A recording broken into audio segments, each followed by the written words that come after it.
You can typically make an extra payment through the SoFi online account by choosing the Make a One-Time Payment option, or by adjusting your AutoPay settings to include an amount over minimum payment. Paying your SoFi loan off early will save you on interest expense.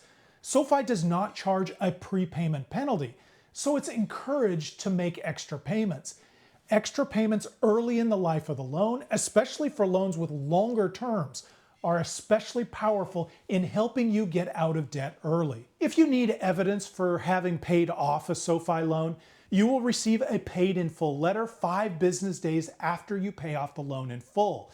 However, you can retrieve the letter later if you lose it. Log on to your SoFi account, click on the card that says Personal Loan from your member dashboard.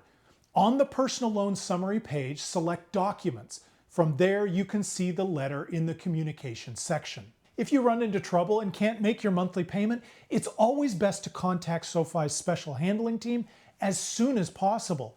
If you can, document the hardship you're having, like losing a job, medical bills, or reduced income.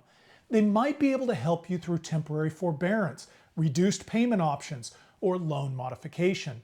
For many lenders, some hardship options stop being available if you're late on your payments or you fall into default, so it's always best to get ahead of the situation. If you have any other questions about SoFi's personal loans, leave a comment below and we'll try to get them answered for you. If you found this information helpful, please like this video and subscribe to our channel. Doing so helps inform the YouTube algorithm that this is useful content, and it will help others find it. We appreciate your support. Thanks for watching.